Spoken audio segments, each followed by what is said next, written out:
अम्बा जी, ये बताइए कि आपके पिताजी कंपनियों के खिलाफ क्यों मोर्चा खोले हुए, क्यों रातों रात जो है सड़कों पर दीवार खड़ी कर दे रहे हैं आप लोग? ये रातों रात कंपनी अगर घर तोड़ दे किसी का, तो उस पर आपको सवाल करना चाहिए कि क्यों वह कंपनी रातों रात घर तोड़ दे रही है सबका। एक दीवार खड़ा हो जाता है रातों रात अपनी ही ज़मीन पे, तो उस पर इतना प्रश्न। कॉरपोरेट की तरफ ये सारा चीज़ नहीं होना चाहिए। ये तो कॉरपोरेट के पक्ष में ये सवाल है। सवाल तो ये होना चाहिए कि कंपनी रातों रात क्यों घर तोड़ दे रही है, रात के अंधेरे में क्यों काम कर रही है, क्यों लोगों का घर तोड़ दे रही है, क्या न्याय है? सीधा जाके घर तोड़ देना ये न्याय है? ना किसी को मुआवजा मिल रहा है, ना किसी को नौकरी, ज़मीन के बदले नौकरी, ना ही किसी को विस्थापन मिल रहा है, ना ही किसी को पुनर्वास मिल रहा है। आप एक आदमी खड़ा कर दीजिए, एक आदमी विस्थापित, एक आदमी बड़कागांव से, जो एनटीपीसी परियोजना में के अंतर्गत जितने भी आते हैं, आप एक आदमी खड़ा कर दीजिए जिसको ज़मीन के बदले नौकरी मिला है, जिसको घर के बदले घर मिला है, या किसी को पुनर्वास मिला है, विस्थापन मिला है। एक आदमी खड़ा कर दीजिए। आप एक आदमी खड़ा नहीं कर पाइएगा। सरकार 6 सालों से किसकी है मैम झारखंड में? देखिए, हम सरकार से, हमारी कोई लड़ाई नहीं है, हमारी जवाबदेही। अपने घर और ऑफिस को करें सुरक्षित। जायसवाल सीसीटीवी से लगवाएं हाईटेक कैमरा। हमारी जनता के प्रति है। और ये जो पुलिस, जो अत्याचार जिन पे आप आरोप लगा रही, वो तो सरकार में शामिल है, सरकार के लोग हैं, सरकार के आदेशों पे वो काम कर रहे हैं। हम बोले, हम सरकार का आँख खोलने का काम कर रहे हैं। सरकार के खिलाफ हम नहीं है, सरकार हमारी जनता के खिलाफ है। और ये हमेशा से हो रहा है। ये पहले भी जब पूर्व में बीजेपी की सरकार थी, तब ज़्यादा अत्याचार होता था। उस समय तो गोली चला दिया जाता था। अभी भी लोगों को न्याय नहीं मिल पा रहा है, अभी भी हम लोग लड़ रहे हैं। मेरा पूरा परिवार आंदोलनरत है। कई आंदोलन हुए, वर्षों से मुआवजा का मांग किया जा रहा है, मुआवजा के लिए संघर्ष किया जा रहा है। और आप देखिए कि किस तरह से, अभी तो वीडियो आप लोग देखे ही होंगे कि जो संवैधानिक पद में बैठे, जो संवैधानिक पद में रहे, माननीय श्री पूर्व मंत्री श्री योगेंद्र साव जी, माननीय श्रीमती निर्मला देवी जी, जो पूर्व विधायक रही हैं, उनके साथ पुलिस प्रशासन किस तरह से व्यवहार कर रहे हैं उनके ही ज़मीन के पास। मतलब सोचिए कि वहाँ के लोग को एक तो डरा This news is sponsored by Himalayan International Residential School, Siliguri. धमका के इतना डराया जाता है। लोग अपना मुआवजा मांगने के लिए आगे बढ़ते हैं तो उन पे केस कर दिया जाता है, उनको ऐसा मारा जाता है, नाखून तोड़ तोड़ के मारा जाता है। वहाँ पे गुंडे पाल लिए गए हैं। चंद दलाल और जिला प्रशासन के सहयोग से ये कंपनी अपना अवैध काम कर रही है, और इसके खिलाफ आवाज़ उठाने वाला कोई भी आदमी उसके ऊपर केस हो जाता है। लोगों के अंदर हिम्मत नहीं है लड़ने का, लेकिन सब कोई कुढ़ रहा है, सब कोई रो रहा है। और हम लोग इसका लड़ाई लड़े हैं। इसी का आप लोग जानते हैं कि पूर्व में भी पूर्व विधायक श्री योगेंद्र साव, पूर्व मंत्री श्री योगेंद्र साव, पूर्व विधायक श्रीमती निर्मला देवी 7 साल जेल में रहे, राज्य बदर हुए, मेरे भाई को भी जेल में डाल दिया गया। जब हम विधायक बने तो 3 साल के कार्यकाल तो हम अकेले रहते थे घर में, कोई माँ बाप भाई कोई था नहीं। तो आप सोचिए कि किस तरह का हम लोग सारा जितना भी दमन होना था, इतना सारा दमन, राज्य बदर, सब कुछ देख चुके हैं। अभी भी ये लोग का जो है धमकी वमकी वाला तो चीज़ देखे ही। ये लोग ईडी भेजते हैं हमारे घर हमें परेशान करने के लिए, लेकिन हम किसी भी चीज़ से हमें कोई डर नहीं है। ये सब चीज़ करके वहाँ के लोगों का हक को दबाया नहीं जा सकता है, वहाँ के विस्थापितों का हक दबने नहीं दे सकते। ये इतना आसान नहीं है कि विस्थापितों का हक कुछ दलालों के माध्यम से, कुछ जिला प्रशासन और पूरे तंत्र लगा के आप दबा दें। आप देखिए कि 2 ही कानून होता है ना, एक होता है कोल बेरिंग एक्ट, एक होता है RFCT LARR 2013, जो नया कानून आया, जिसको 2015 से लागू सब जगह करना है जहाँ जहाँ खनन हो रहा है।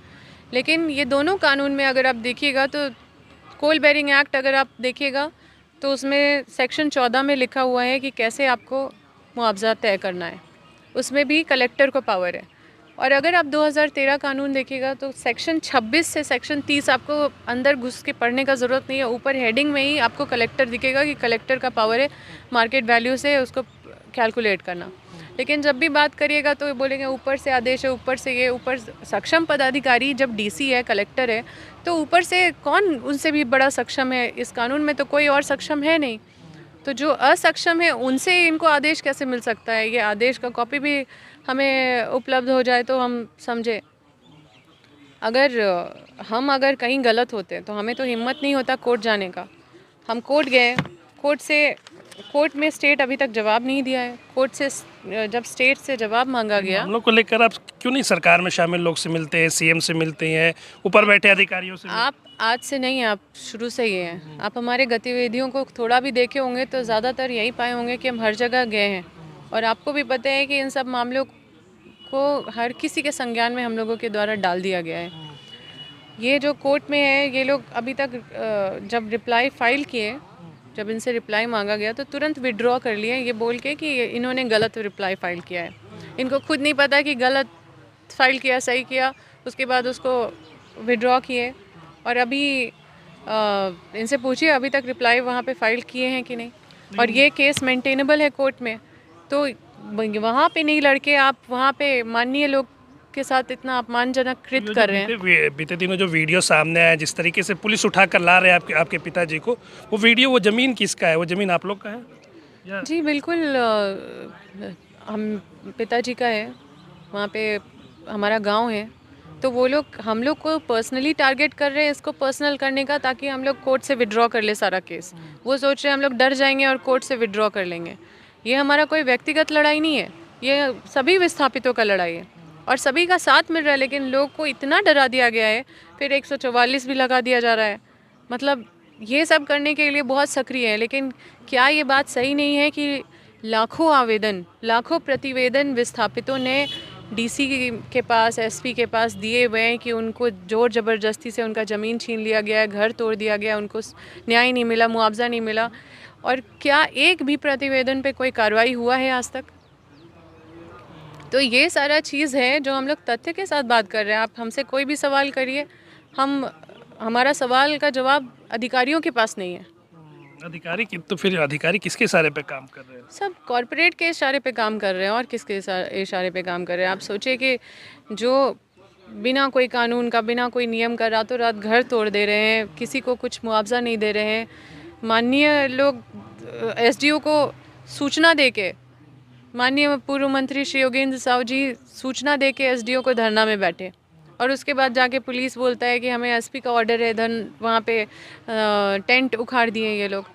वहाँ पे जो अपने ही ज़मीन पे जो दीवार खड़ा कर दिए थे, क्योंकि और किसी को हिम्मत नहीं है। हम लोग लड़ रहे हैं, हम लोग लोगों को ताकत दे रहे हैं, हिम्मत दे रहे हैं। हम लोग अपना हिम्मत कैसे हम लोग कम कर होने देंगे? तो हम लोग वहाँ पे कुछ भी कर रहे हैं तो आके वो तोड़ दे रहे हैं। एसपी का आदेश है, मतलब ये सब चीज़ लॉ एंड ऑर्डर यहाँ पे हो रहा है, वो सब चीज़ देखने का नहीं है। बस वहाँ पे दीवार तोड़ने के लिए ऑर्डर आ जाता है। तो न्याय दिलाने का काम है जिला प्रशासन का, कि वहाँ पे कॉरपोरेट के साथ खड़े होके उनका काम कैसे सुचारू रूप से चले वो देखने का काम है। क्या वहाँ पे जानवर रह रहे हैं? वहाँ पे विस्थापितों को कोई अधिकार देने का मतलब कोई इनके पास कोई दायित्व नहीं है। कानून सब ये लोग कचरा में फेंक दिए हैं।